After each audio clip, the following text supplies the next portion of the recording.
Masih pada mengikuti saya? Mbak Wahyu, Mbak Nana, Mas Judo, Mbak Lili? Oke. Maaf ya, saya berbicara agak cepat karena kebetulan masih banyak harus dibicarakan dan waktunya sudah mulai menipis. Jadi saya agak cepat, tapi kalau misalnya ada pertanyaan, bisa langsung di chat dan ditanyakan ya.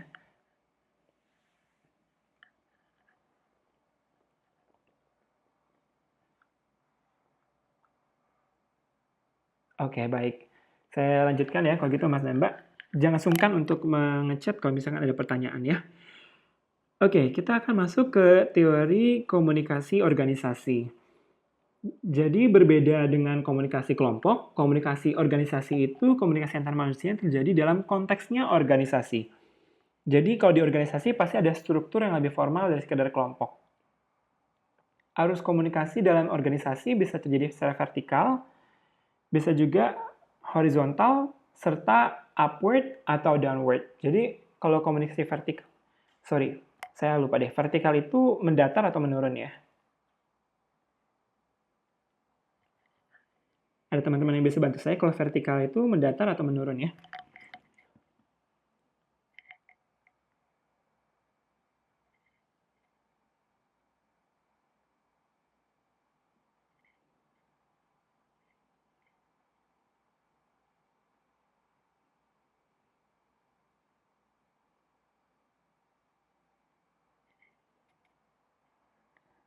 Iya, benar, menurun. Vertikal itu menurun. Jadi, kalau vertikal berarti sama seperti upward atau downward. Jadi vertikal itu dari atasan ke bawahan, itu upward,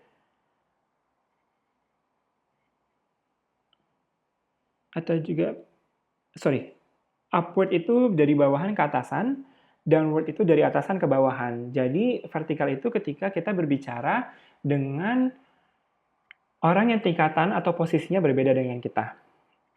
Sedangkan horizontal itu sejajar. Jadi ketika misalkan saya berbicara dengan teman setim saya yang juga sama-sama tingkatnya karyawan, atau misalkan saya berbicara dengan teman saya di UT yang sama-sama dosen, misalkan gitu ya, atau tutor, itu kan tingkatnya sejajar, kita sejajar kan, berarti itu berbicara secara horizontal gitu. Jadi kalau vertikal bisa di atasan ke bawahan atau bawahan ke atasan, horizontal itu ketika kita berbicara dengan orang yang posisinya sama dengan kita dalam suatu organisasi. Orang yang posisi sejajar dengan kita dalam suatu organisasi. Tuh. Nah, bagaimana cara berkomunikasi dalam organisasi? Kalau misalkan melihat ini mah agak rumit ya. Jadi kita lihat dari sini, source. Dari si sumbernya. Sumbernya akan melakukan ideation atau melakukan suatu gagasan. Setelah dia mempunyai gagasan, dia akan mengencode. Teman-teman tahu istilah encode?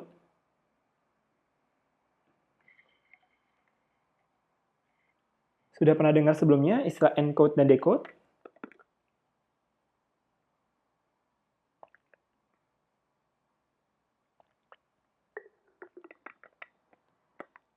Belum pernah ya?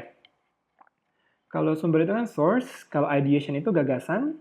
Jadi si sumber ini akan membuat satu gagasan, lalu mengencode-nya. Nah, encode itu apa? Encode itu adalah pengodean informasi yang akan disampaikan ke dalam bentuk simbol dan atau syarat. Jadi kalau misalkan gagasan itu kan sifatnya masih abstrak ya, masih dalam pikiran. Karena dalam pikiran dan kita ingin mengungkapkannya, maka dia perlu di-encode, diterjemahkan dalam bentuk simbol atau syarat. Di-encode-nya bisa melalui kata-kata, bisa melalui action atau tingkah laku, atau bisa melalui gambar. Gitu. Jadi, sudah cukup jelas ya soal encode ya. Jadi, encode itulah pengodean informasi yang akan disampaikan ke dalam simbol atau syarat. Ini sering banget diungkapkan dalam komunikasi. Jadi mungkin Mas dan Mbak harus ingat-ingat encode dan decode gitu ya. Jadi setelah kita mengencode, kita mengubah gagasan tadi ke dalam bentuk kata-kata, tingkah laku, atau aksi nyata, ataupun juga gambar. Kita akan mentransmisikannya dengan cara berbicara, dengan cara menulis, dengan melakukannya, memperagakannya, ataupun dilukis melalui sebuah medium Bisa lewat kita telepon, tatap muka, atau semacamnya. Lalu akan di reception, si penerima, receiver ini, akan menerima, nggak disaring sih, ya bisa disaring sih Mas, benar. Disaring atau mungkin lebih tepatnya interpretasikan dalam bentuk lambang ya.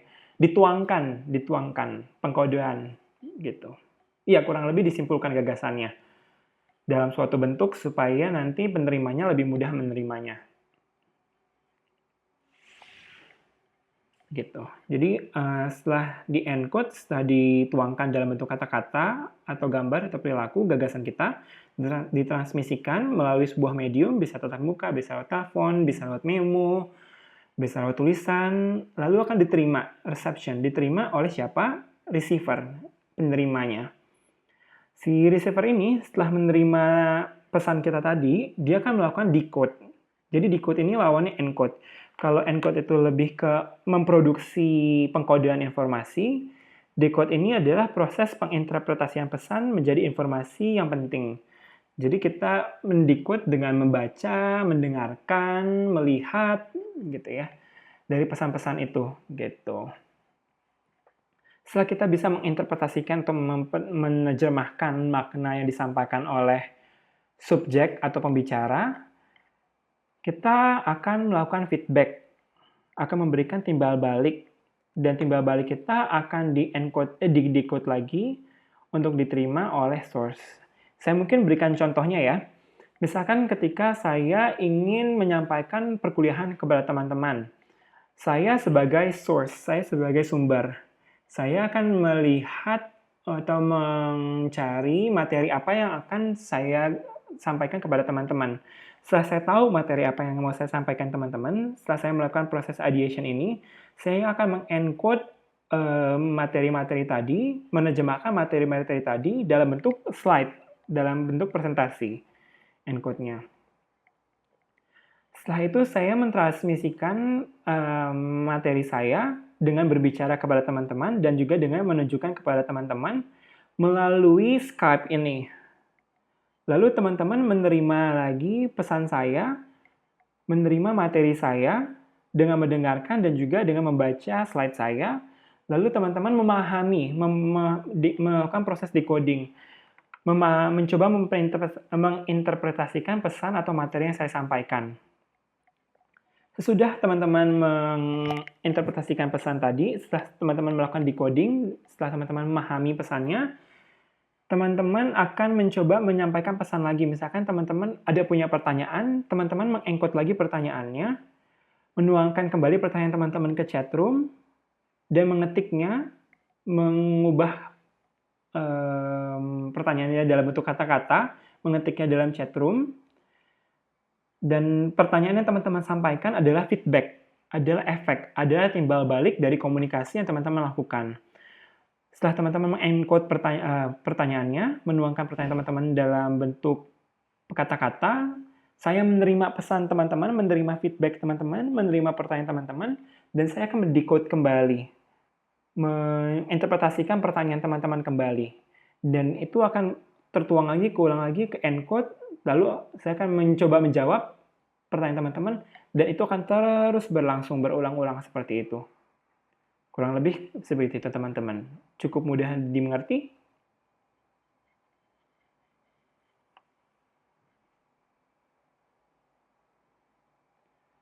Bisa dicerna kurang lebih teman-teman?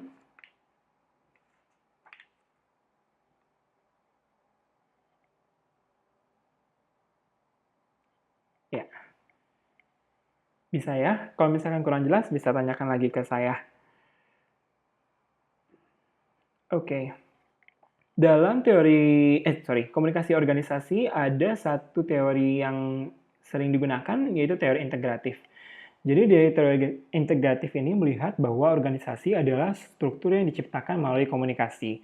Orang berkomunikasi untuk mencapai tujuan individu dan juga tujuan bersama. Dan oleh karena itu, komunikasi digunakan untuk mencapai fungsi-fungsi penting dalam organisasi. Nah, salah satu sumber penting dalam organisasi adalah informasi. Informasi ini untuk mengurangi ketidakpastian, seperti yang sudah kita ungkapkan dalam komunikasi antar pribadi tadi. Dan komunikasi merupakan sebagian bentuk pengurai ketidakpastian dan melalui informasi. Dan karena komunikasi mencakup penggunaan bentuk-bentuk simbolis umum yang saling dimengerti oleh para partisipannya. Intinya adalah, ketika kita melakukan komunikasi dalam suatu organisasi, kita mempunyai tujuan.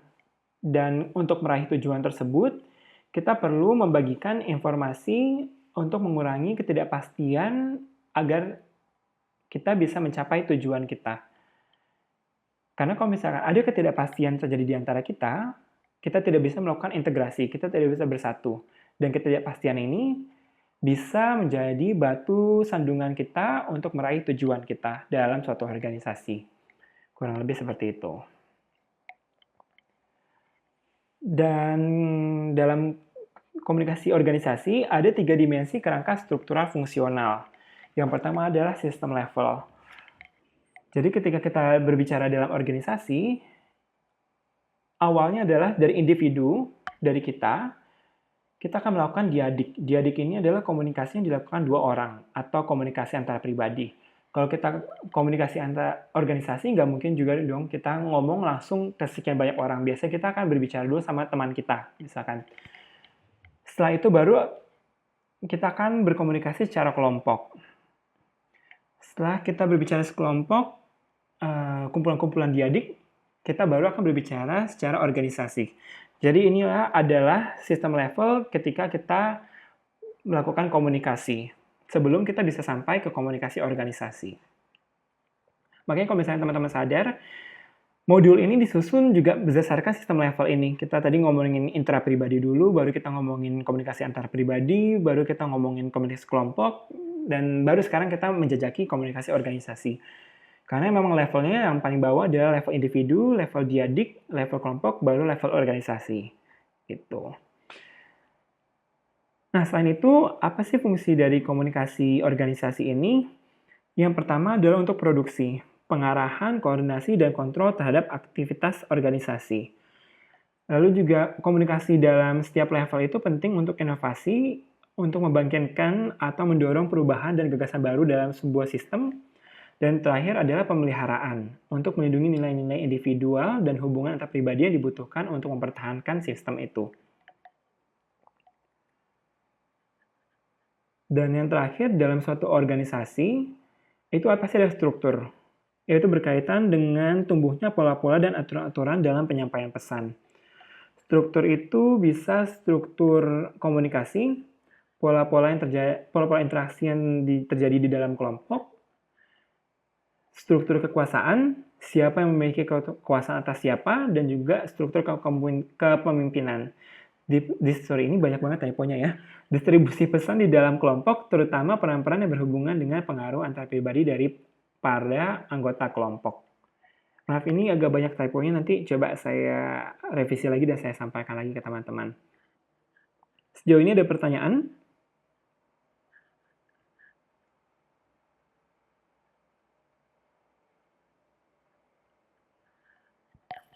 Terlalu cepatkah saya menyampaikannya ke teman-teman?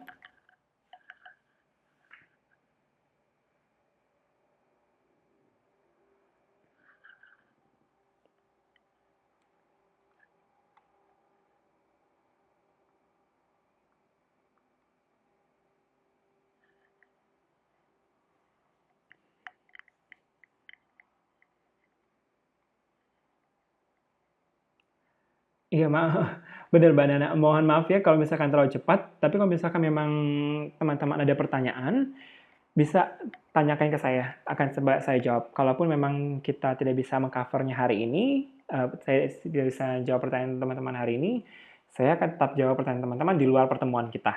Gitu. Oke, jadi kita lanjut gak apa-apa ya. Kita akan masuk ke teori komunikasi massa. Ini modul terakhir kita hari ini. Yeay!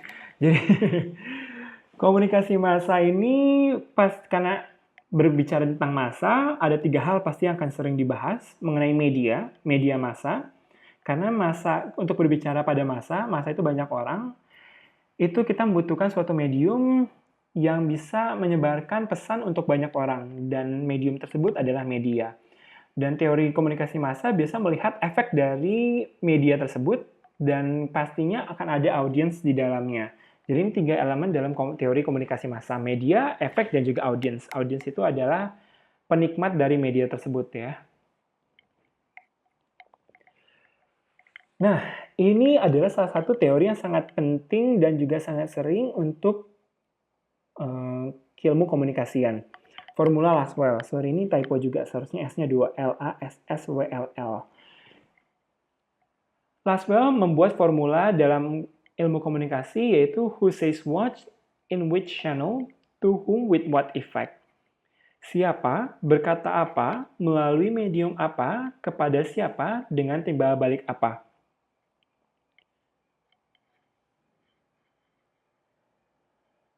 Iya, Mas. Bisa penyiar radio sama penyiar berita. Tapi sebenarnya nggak cuma penyiar radio, penyiar berita doang. Tapi kalau misalkan penyiar radio kan di radio, penyiar berita itu lebih ke televisi ya, Mas. Kalau dicetak itu jurnalis atau wartawan. Gitu. Tapi nanti kita akan pelajari lebih dalam bagaimana komunikasi dalam suatu media massa ini bisa terjadi. Gitu. Jadi nggak hanya sekedar melibatkan penyiar radio doang atau penyiar berita doang atau jurnalis doang, tapi sebenarnya komunikasi massa ini melibatkan banyak pihak. Nanti akan kita bahas lebih dalam lagi, Mas Judo, setelah ini. Nah, sebelum kita masuk ke itu, kita membicarakan dulu elemen-elemen komunikasinya. Jadi kalau Lasswell ini, lewat formulanya, menyatakan ada 5 elemen. Siapa berkata apa. Jadi untuk komunikasi itu ada pembicara, atau subjek pembicara, atau subjek komunikasi. Berkata apa? Jadi apa sih ada pesannya? Melalui medium apa? Bisa melalui media massa, misalkan kalau dalam komunikasi massa. Kepada siapa? Objek pembicaranya, objek komunikasinya. Dengan timbal balik apa? Efeknya apa? Feedbacknya apa? Jadi kalau misalkan dalam komunikasi massa, siapa berkata apa? Siapa itu bisa penyiar radio atau penyiar berita seperti yang Mas Yudo bilang, atau bisa juga jurnalis, kalau medianya online ataupun medianya cetak. Berkata apa, itu adalah informasi yang dibagikan oleh si media massa ini. Misalkan tentang kebakaran, atau tentang pemilihan gubernur Jakarta, misalkan gitu ya. Melalui medium apa? Melalui media massa contohnya. Media massa itu ada 4 ya, Mas dan Mbak. Bisa lewat online, bisa lewat cetak, media cetak. Kalau online misalkan kompas.com, detik.com, antara.com. Kalau cetak bisa Kompas, bisa Media Indonesia, koran, majalah, atau juga bisa lewat radio. Bisa lewat Sonora, Motion FM, Prambors, misalkan gitu ya. Dan yang terakhir, lewat televisi. Kalau televisi pasti teman-teman tahu lah ya, Metro TV misalkan, atau RCTI, atau TPI. Udah nggak ada ya TVI ya? MNC TV ya sekarang ya. Ya kurang lebih seperti itu. Itu mediumnya. Kepada siapa? Itu adalah subjeknya, penontonnya, pendengar radionya, pembaca berita, pembaca korannya, atau pembaca majalahnya, atau pembaca websitenya. Dan dengan timbal balik apa? Misalkan kalau misalnya di online, timbal baliknya adalah kita bisa komen di artikelnya. Kalau di TV memang timbal baliknya agak kurang terlihat karena lebih ke satu arah ya, kayak gitu. Yang paling mudah timbal baliknya kita bisa lihat di online gitu. Atau kalau di televisi timbal baliknya kita bisa jadi tahu dan kita buat demonstrasi misalkan, karena misalkan kita melihat berita tentang satwa liar yang diperlakukan secara kejam, terus kita melakukan petisi. Itu ada timbal balik dari berita tersebut, misalkan.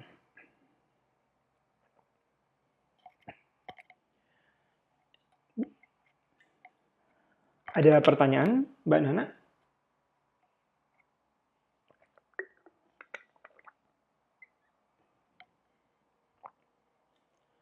Oke, mungkin sambil menunggu kalau ada pertanyaan, saya lanjutkan. Teori dalam komunikasi massa. Oke, belum ya, Mbak?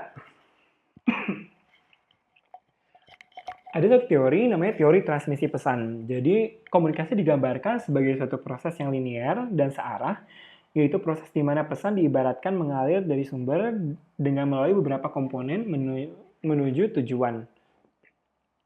Jadi ini mirip dengan komunikasi formula Lasswell tadi. ada sumber informasi, dia akan mengirimkan pesan melalui transmitter.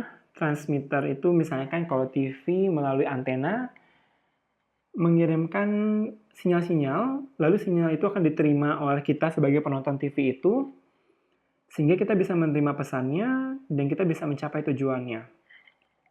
Satu yang berbeda dari transmisi pesan ini, adanya sumber gangguan, adanya noise. Misalkan ketika kita menerima sinyal televisi gitu ya, suka kresek-kresek atau suka ada semut-semutnya. Nah, itu adalah salah satu sumber gangguan.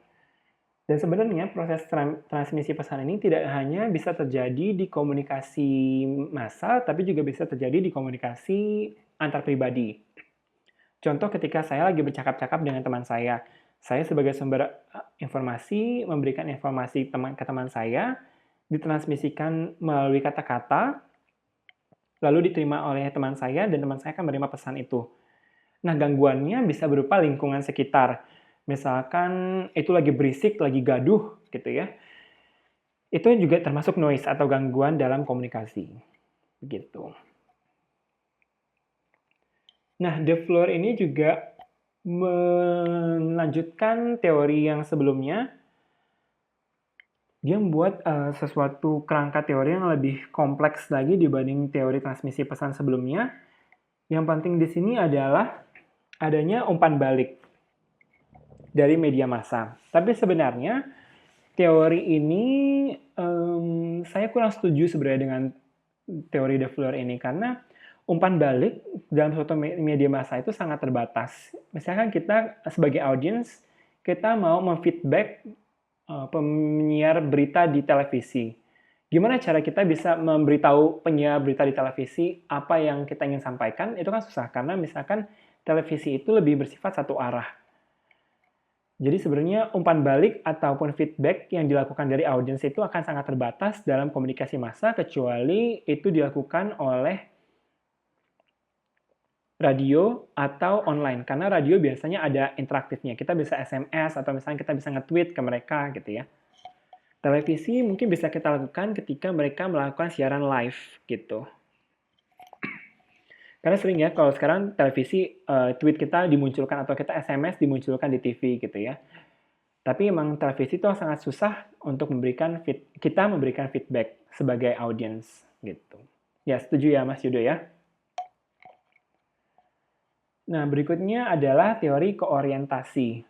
Ini adalah mengenai isu. Jadi, isu dalam media massa itu bisa disajikan oleh publik yang adalah melalui pengalaman pribadi. Misalkan kalau ada kebakaran, saya mewawancarai orang atau publik yang menjadi korban kebakaran.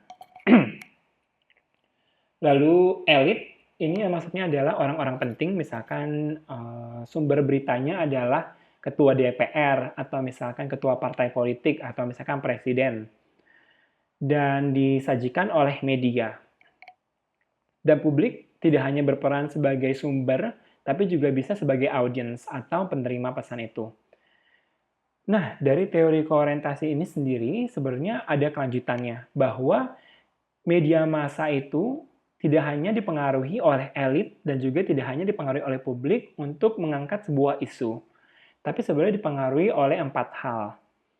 Ini nggak ada di modul, jadi ini sebenarnya adalah model dari McManus. Oh ya, Mbak Lili nggak apa-apa. Nanti kalau ketinggalan, mungkin Mbak Lili bisa mereview rekamannya kali ya, Mbak.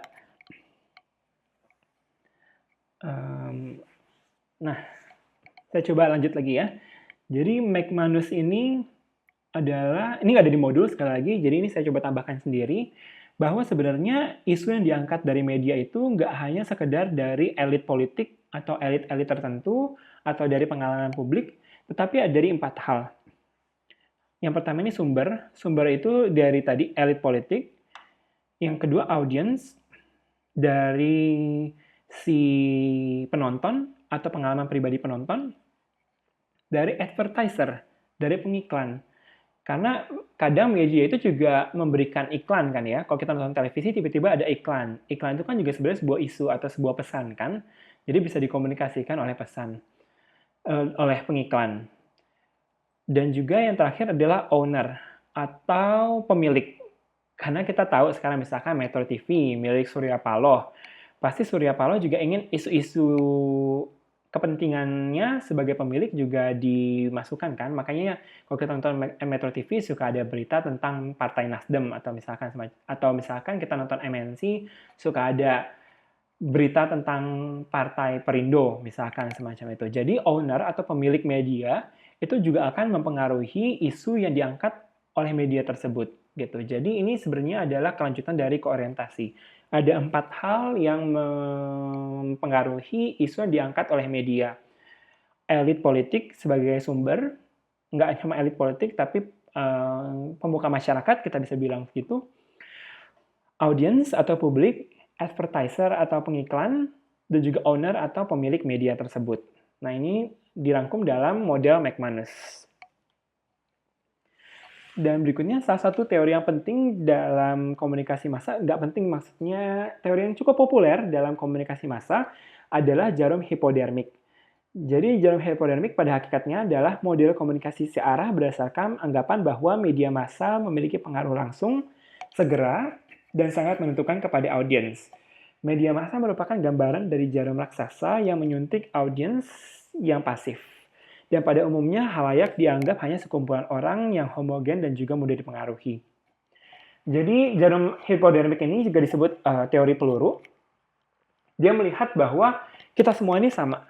Kita semua ini homogen sebagai audiens.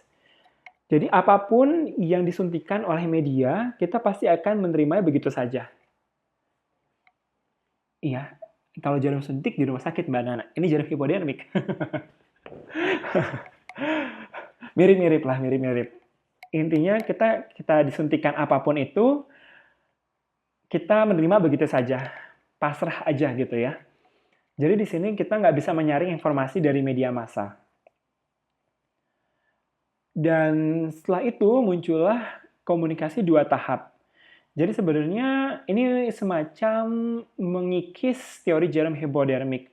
Bahwa kalau kita dulu berpikir model awalnya adalah media massa begitu saja bisa mengirimkan kita ke individu, seperti yang saya arahkan di kursor saya ini. Dari media massa, informasi bisa langsung masuk menembus ke kita sebagai audiens.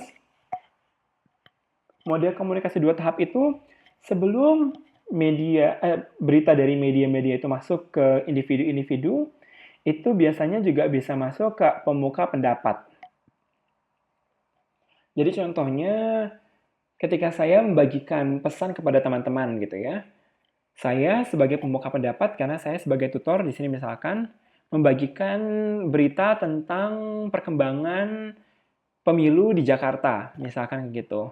Jadi apa yang saya dapatkan di media massa itu saya saring terlebih dahulu, baru saya bagikan ke individu-individu, baru saya bagikan ke teman-teman. Gitu. Atau misalkan sekarang apa yang saya dapatkan di modul, saya saring terlebih dahulu, baru saya bagikan ke teman-teman. Di sini saya berperan sebagai pemuka pendapat, gitu.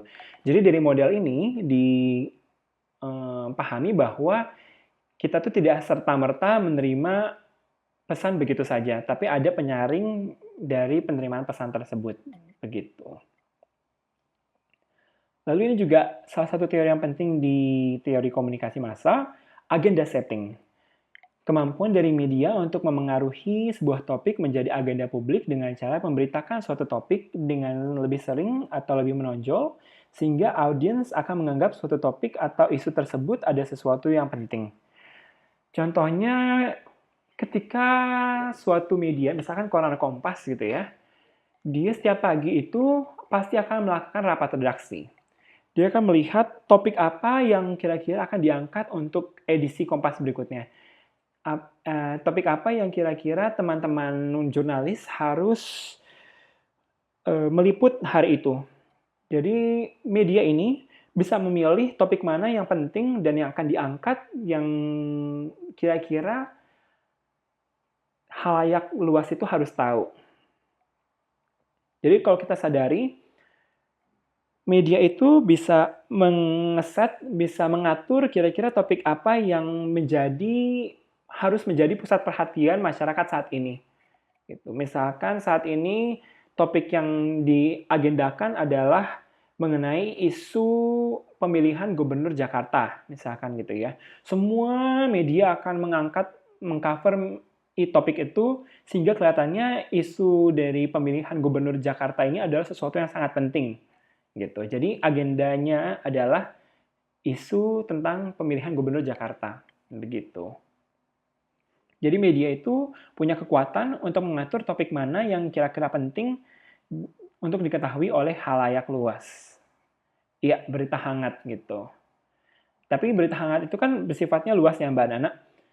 Jadi dari maksudnya banyak sekali berita hangat yang terjadi kan. Bisa aja dalam satu hari itu terjadi kebakaran, terjadi banjir, terjadi kecelakaan. Nah, topik mana di antara tiga ini yang harus diangkat paling penting, yang harus diliput lebih dalam, sehingga terlihat lebih penting oleh audiens, itu ditentukan oleh media. Nah, itu adalah agenda setting. Jadi si media ini bisa mengeset topik apa yang harus diketahui oleh layak dengan cara mengcovernya, meliputnya besar-besaran, lebih dalam, lebih sering, sehingga terlihat topik tersebut lebih penting. Begitu. Kurang lebih. Bisa dipahami agenda setting?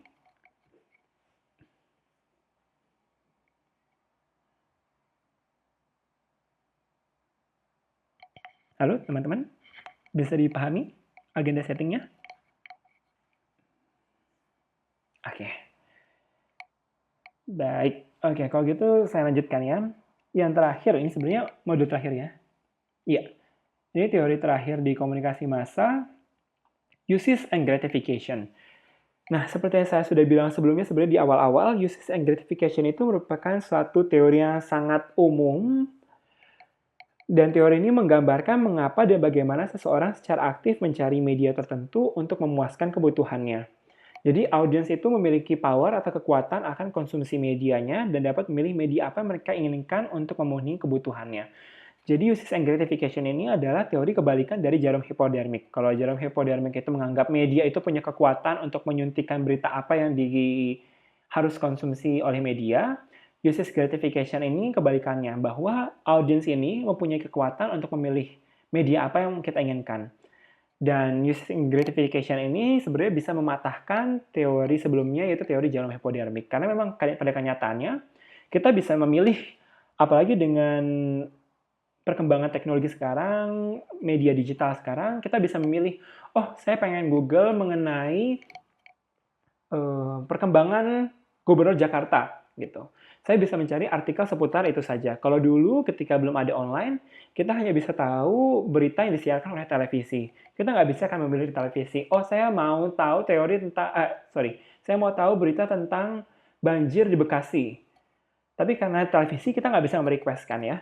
Sekarang dengan perkembangan teknologi kita bisa secara aktif mencari topik-topik tertentu yang emang kita inginkan untuk memuaskan kebutuhan kita. Dan kita juga bisa memilih media apa yang kita inginkan. Kita bisa nonton TV, kita bisa dengar radio, kita bisa buka HP kita, mencari berita lewat HP kita untuk memenuhi kebutuhan kita. Dan kebutuhan itu sendiri bisa banyak hal. Bisa informasi, kita bisa mencari berita karena kita emang ingin tahu informasi atau perkembangan terbaru tentang suatu hal. Bisa relaksasi, bisa sekedar cuma lihat gosip gitu ya. Bisa untuk sosial juga, bisa untuk escape atau lari dari suatu hal. Nah, ini juga sesuatu yang mungkin teman-teman jarang dengar kali ya. Apa itu escape? Apa itu lari dari suatu hal? Jadi misalkan begini, ketika saya sebagai murid di kelas gitu ya, saya males dengar dosen saya, itu saya suka browsing-browsing di HP saya, suka buka HP saya dan suka cari-cari berita di HP saya. Karena saya bosan saya dari mendengar pembicaraan dosen saya. Saya lari dari pembicaraan atau dari pelajaran dosen saya dengan membuka HP dan mencari berita. Kurang lebih seperti itu. Tapi semoga teman-teman nggak melakukan itu ya. Semoga saya nggak bosan-bosan banget ya. Begitu kira-kira.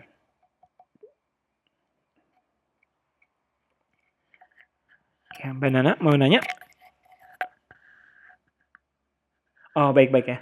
Syukurlah kalau begitu ya. Dan uses and gratification ini sendiri sangat luas karena memang orang punya kebutuhan yang berbeda-beda untuk mengkonsumsi media. Orang punya alasan berbeda-beda untuk mengkonsumsi media.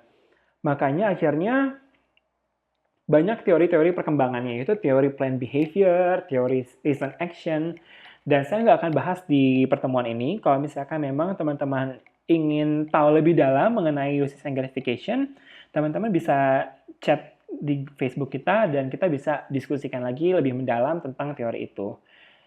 Nah, demikian teman-teman. Wah, luar biasa juga ya. Lumayan 5 modul ternyata untuknya bisa kita ringkas dalam 2 jam walaupun agak lebih cepat. Sebelum saya menutup, apa ada pertanyaan?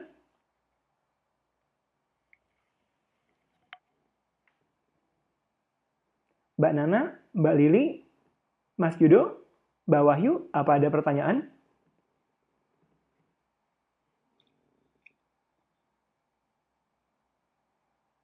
Halo Pak, Halo, ini dengan... tanya secara langsung ya.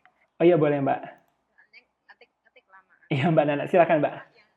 Pak yang tadi loh Pak, yang apa yang komunikasi yang teori jarum hipergenik tadi loh Pak. Oke. Yang titik jarum hipergenik itu tadi Mm-mm. yang Bapak bilang pada umumnya khalayak dianggap hanya sekumpulan orang yang homofit. Berarti orang Yeah. itu memang benar-benar tidak tahu apa yang akan dikasihkan,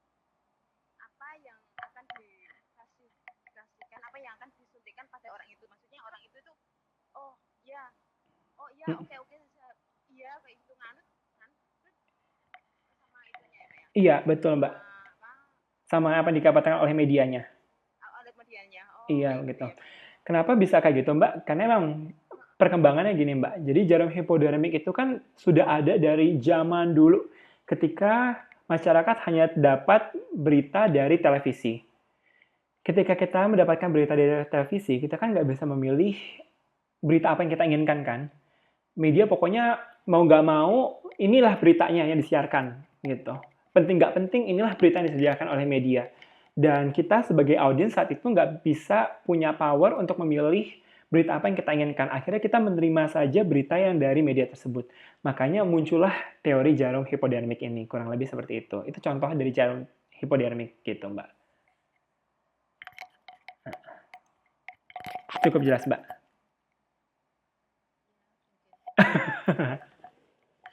Iya, pokoknya intinya kalau jarum hipodermik, kita sebagai audiens itu kita pasrah aja apa yang disajikan oleh media, kita terima begitu saja, Mbak. Jadi kita perannya sebagai audiens, sebagai penerima pesan atau pembaca. Semacam itu ya, Mbak. Mungkin masukan itu aja, nggak tahu itu gimana ntar protes apa gimana. Iya. Apa itu otak kasih racun. Mungkin bukan bodoh kali Mbak, mungkin lebih ke pasrah kali ya. Terima-terima aja gitu. Gitu. Tapi pada perkembangannya sekarang udah nggak bisa begitu lagi. Karena media, audiens itu sekarang punya power yang kuat. Kalau kita dianggap bodoh oleh media A misalkan, kita bisa beralih ke media B, sehingga media A ini kehilangan penontonnya. Gitu.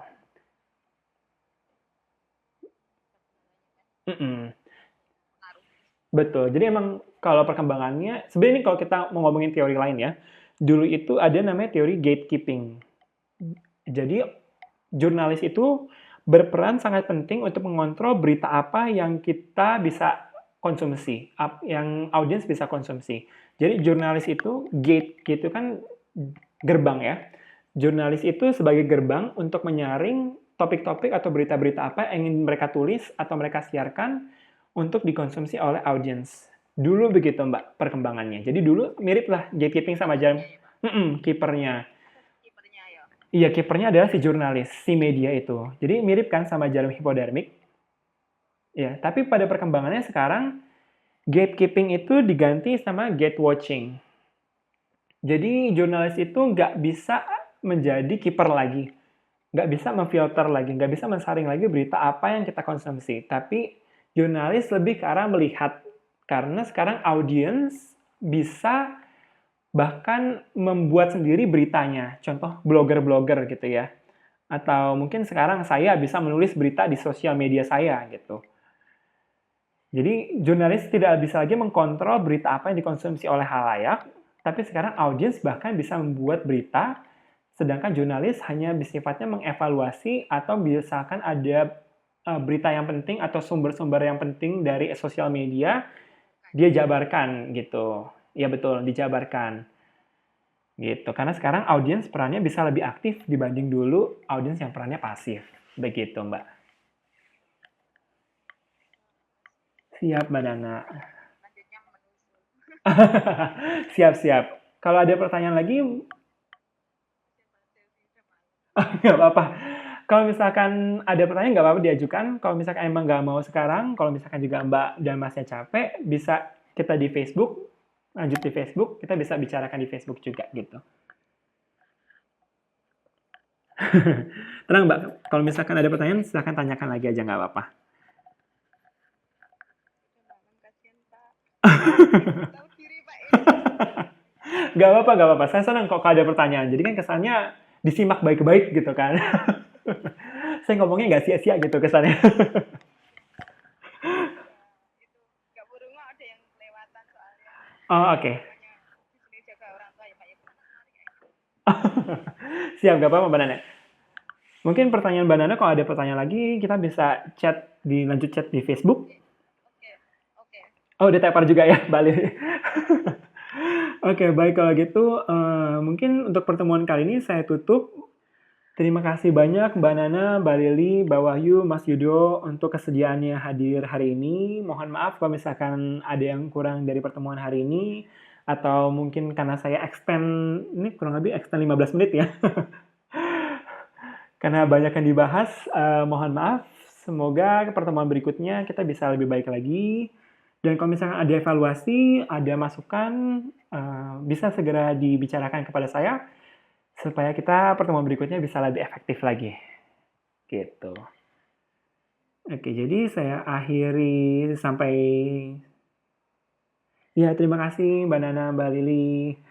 Saya akhiri pertemuan hari ini.